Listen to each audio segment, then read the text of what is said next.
Gold జ్యువెలరీని తక్కువ రేట్కే కొందామనుకుంటురా? అయితే వీడియోని సేవ్ చేసుకుని లాస్ట్ వరకు చూడండి. ఈరోజు నేను వచ్చేసిన కేపీహెచ్బిలో ఉన్న ఎస్పీబీ జ్యువెలర్స్కి. వీళ్ళ స్పెషాలిటీ వచ్చేసి 24 క్యారెట్ గోల్డ్ షీట్ జ్యువెలరీ అనమాట. జ్యువెలరీ లోపల కాపర్ ఉంటుంది, పైన 24 క్యారెట్ గోల్డ్ ని వాడి జ్యువెలరీని తయారు చేస్తారు. సో గోల్డ్ జ్యువెలరీ మనకి తక్కువ వెయిట్ లో తక్కువ కాస్ట్ లో అయిపోతుంది అనమాట. పైన మనకి 24 క్యారెట్ గోల్డ్ ప్లేటింగ్ ఉండడం వల్ల డైలీ వేర్ గా కూడా మనం జ్యువెలరీని వాడొచ్చు. అంతేకాకుండా వీళ్ళ దగ్గర beautiful collection of silver jewellery కూడా ఉన్నాయి.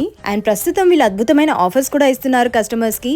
ఇక్కడున్న ఎంటైర్ కలెక్షన్ పైన flat 10% of and flat 30% of on selected items అయితే ఇస్తున్నారు. అండ్ ప్రైజెస్ విషయానికి వస్తే ఇక్కడ ప్రైజెస్ బయట మార్కెట్ తో కంపేర్ చేస్తే చాలా తక్కువ ఉన్నాయండి. ఎందుకంటే వీళ్ళే ఓన్ మ్యానుఫ్యాక్చరర్స్ కాబట్టి. వీళ్ళకి సికింద్రాబాద్ పాట్ మార్కెట్ లో పెద్ద స్టోర్ అయితే ఉంది. అండ్ రీసెంట్ గా కేపీహెచ్బిలో న్యూ బ్రాంచ్ అయితే ఓపెన్ చేశారు. ఇక్కడ చేతి కడియాలు, నల్ల పూసలు, వడ్డానాలు, గాజులు, ఇయర్ రింగ్స్, గుండుమాలలు ఇలా అన్ని రకాల జ్యువెలరీ ఐటమ్స్ అవైలబుల్ గా ఉంటాయి. మీరు కూడా ఈ అద్భుతమైన ఆఫర్స్ ని గ్రాబ్ చేసుకోవాలనుకుంటే వచ్చేసేయండి ఎస్పీబీ జ్యువెలర్స్ కి, located at road number 5 near bank of Maharashtra, KPHB colony, Hyderabad.